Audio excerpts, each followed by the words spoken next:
सही साहब, जैसा आपने कहा कि जो कुछ होने जा रहा है, जो कुछ आपने देखा है, उसकी बुनियाद पर आप कह रहे हैं कि इमरान खान तनहा रह जाएंगे, मगर इमरान खान साहब तनहा ही पूरा तहरीक इंसाफ का वोट बैंक ड्राइव करते हैं। ना असद उमर करते हैं, ना फवाद चौधरी करते हैं।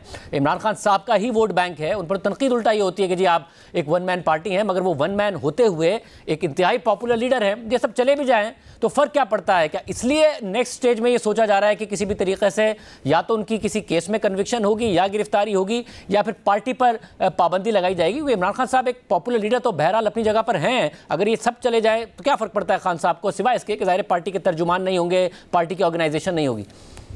इससे तो फ़र्क नहीं पड़ेगा, लेकिन जो फ़र्क पड़ेगा वो उनकी नाअहली से पड़ेगा और उनके जेल जाने से पड़ेगा।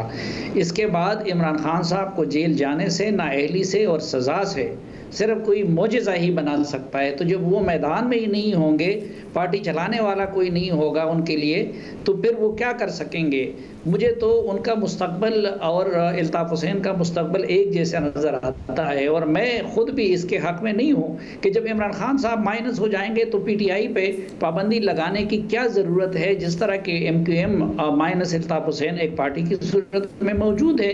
और इसमें एक और पहलू को भी मद्देनज़र रखना चाहिए कि हमारे लोग इसको सिर्फ पाकिस्तान के डोमेस्टिक पॉलिटिक्स के आईने में देखते हैं, लेकिन ऐसा नहीं है। मसलन हम जैसे तालिब इल्मों की तो पहले दिन से ये राय थी कि वो बैरूनी प्रोजेक्ट है। उसके बाद 2010 से पाकिस्तानी इस्टेब्लिशमेंट ने उनको गोद लिया, लेकिन इस वक्त न सिर्फ ये कि उनके इन हरकतों को चीन और अमेरिका के तनाज़े की सूरत में भी देखा जा रहा है, बल्कि पाकिस्तानी इस्टेब्लिशमेंट के पास एक ऐसे शवाहिद भी मौजूद है कि ये पाकिस्तानी रियासत और पाकिस्तान की सलामती के इदारों पे वेस्ट से लॉन्च होने वाला एक मुनज़्ज़म अटैक था, जिसका निशाना फ़ौज भी था। मसलन मैं 24 सितंबर 2022 को अपने कालम में लिख चुका था कि जब इमरान खान साहब ने ये नारा बुलंद किया था अमरीकी साजिश, अमरीकी साजिश, तो ज़ल्मे खलीलज़ाद खुफिया दौरे पर इस्लामाबाद आए थे। 3 घंटे उनके साथ उनकी मुलाकात हुई थी।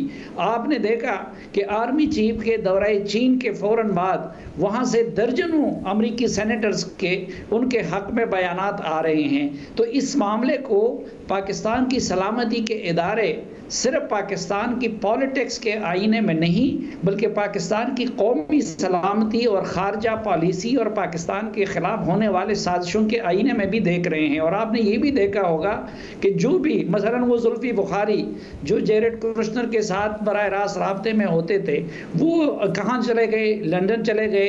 इसी तरह जितनी भी इस वक्त कैंपेनिंग करने वाले हैं वो लोग वेस्ट में ही बैठे हैं। मुनीर फारूक साहब, मगर एक जो फैक्टर है, हुकूमत चाहे कुछ भी सोच रही हो, इमरान खान साहब को मुस्तकिल बुनियादों पर अदालतों से रिलीफ मिल जाता है। ये जो पाबंदी की बात है, अली ज़फ़र साहब जो हैं, सेनेटर अली ज़फ़र साहब, वो सीनियर वकील हैं। आज उन्होंने सुप्रीम कोर्ट से निकल के कहा कि अगर हुकूमत पाबंदी लगाएगी तो 24 घंटे के अंदर अंदर सुप्रीम कोर्ट उसको स्ट्राइक डाउन कर देगी। अगर हुकूमत कोई प्लान कर रही है इमरान खान साहब को गिरफ्तारी का, तो नैब ने रिमांड के लिए किया था और देखा हमने कि उसके बाद क्या हुआ था। ज़ाहिर उस गिरफ्तारी पर वैसे ही सवालात उठ रहे थे जिस तरीके से कोर्ट प्रेमिसेस से गिरफ्तार किया गया। तो आपको लगता है कि हुकूमत का ये प्लान कि इमरान खान साहब को माइनस करना है, चाहे कुछ साबित करके या फिर जेल में डाल के या कोई मुकदमा बना के या फिर पार्टी पर पाबंदी लगा के, उस पर वो कानूनी तौर पर अमल दरामद कर सकते हैं? क्योंकि नून लीग के दौर में ज़ाहिर है जब उनके खिलाफ मामलात हो रहे थे तो ना उन्हें अदालतों से रिलीफ मिलता था, महीनों महीनों वो कैद में रहते थे, अपीलें तक नहीं लगती थी। यहाँ तो मामला अलग है। तो हुकूमत का ये प्लान कामयाब या रियासत का ये प्लान कामयाब हो सकता है आपके ख्याल में? देखिए, शाहजेब खानज़ादा साहब के इमरान खान साहब के साथ कानूनी मामलात किस हद से आगे बढ़ते हैं, किस स्पीड से आगे बढ़ते हैं, ये तो अभी तय होना बाकी है। ये बात दुरुस्त है कि अब तक इमरान खान साहब को स्पेस मिलती रही है पाकिस्तान की अदलिया की जानिब से, लेकिन अगर आपने महसूस किया हो तो कुछ तब्दीली आपको महसूस हुई होगी। अगर मैं उस पर ज़्यादा गुफ्तगू करूँगा तो शायद किसी को बुरी लग जाए, लिहाजा मैं इतना कहूँगा कि फ़र्क ज़रूर आ गया है। वो जो एग्रेशन हमें नज़र आ रहा था या जो वन वे ट्रैफिक थी, उसके अंदर तो तब्दीली आ गई है। 2 तरीके हैं शाहजेब खानज़ादा साहब कानूनी तौर पर जिसके तहत किसी भी सियासी जमात के ऊपर पाबंदी लगाई जा सकती है। एक ये जो कि TLP के ऊपर एक वक्त इस्तेमाल किया गया इंसदाद दहशतगर्दी के एक्ट के तहत, उसके लिए ज़ाहिर बात है एक पूरा प्रोसेस है, इंटीरियर मिनिस्ट्री उसको प्रोसेस करती है, उसके अंदर सुप्रीम कोर्ट का अमल दखल नहीं है। हाँ, वो पाबंदी चैलेंज ज़रूर की जा सकती है, लेकिन हाई कोर्ट के रूट से पहले जाना पड़ता है और रिव्यू बोर्ड भी उसके अंदर बनता है। पहले रिव्यू बोर्ड के पास जाते हैं, फिर हाई कोर्ट के पास जाते हैं।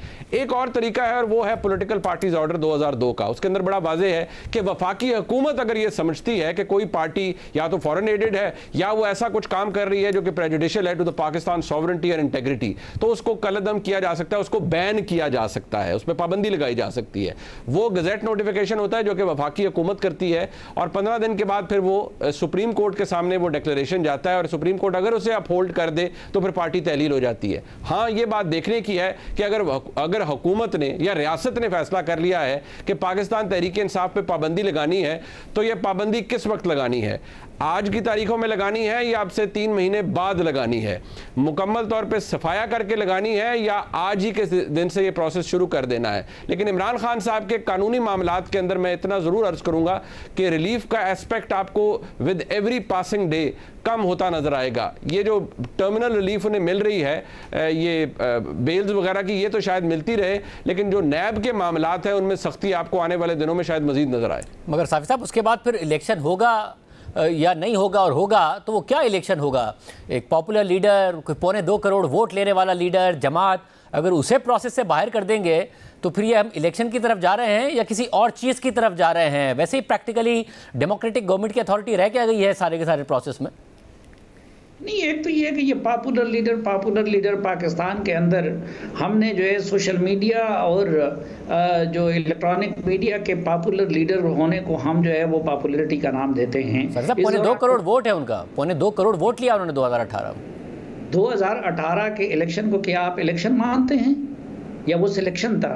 कासिम सूरी का फैसला तो आ गया था, आपको तो बता दिया था कि जब आप पोलिंग एजेंटों को निकालें और उधर से फौजी उनके लिए मोहरे लगाएं, तो 2018 के इलेक्शन को किसी सूरत में भी हम जैसे सियासत के तालिब इल्मों को मायार नहीं बनाना चाहिए। फिर अभी आपने देखा कि मुल्तान में जो ज़िमनी इलेक्शन हुआ तो उसमें इमरान खान साहब जीत गए या हार गए, और फिर ये कि उन्होंने जो बयानिया अपनाया हुआ था वो तो इंटीआर मैकेनिज्म का था। पाकिस्तान के सादा लोग हैं यहाँ पे, तो अगर मौलाना सूफी मोहम्मद साहब भी अमेरिका के खिलाफ नारा बुलंद कर ले तो उनके साथ हज़ारों लोग अफगानिस्तान मारने के लिए। जब एंटी अमेरिका नारा लगाया तो हमने देखा कि जुलाई के अंदर जो सीटें उनकी जहांगीर तरीन साहब ले गए थे, वो जो डी सीट हुए लोग, उसमें उन्होंने तकरीबन स्वीप कर दिया था। फिर जो जितनी सीटों पर खुद खड़े हुए एक के अलावा वो निकाल गए। तो आपको लगता नहीं है कि अगर आपको लग रहा है कि वो अगर उन्होंने बयानिए से यू टर्न ले लिया है अमेरिका कैसे, तो उनका वोटर सपोर्टर उनसे डिसहार्ट हो गया है? क्योंकि खान साहब में ये सलाहियत तो है कि वो जिस सिमत में लगाते हैं अपने वोटर सपोर्टर को, उसी सिमत में लग जाते हैं। वो पूछते नहीं है कि आपने पहले ये बताया था, अब ये बता रहे हैं।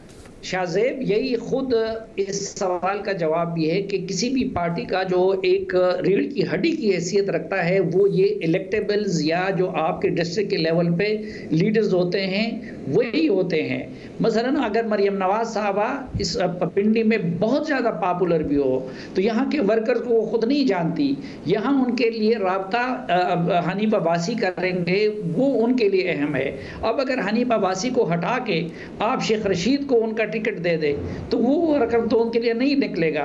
तो एक तो उस इलेक्शन में ये चीज़ अप्लाई हो गई थी। दूसरी बात वही उसका जवाब है कि अगर उनका सेकंड टियर जो 90% एस्टेब्लिशमेंट का दिया हुआ है, जिनको हम इलेक्टेबल्स कहें या कुछ भी कहें, वो अगर इमरान खान साहब का साथ छोड़ दे तो वो अगर पॉपुलर भी रहे तो क्या उनके लिए उस पॉपुलरिटी को कोई समेट सकता है?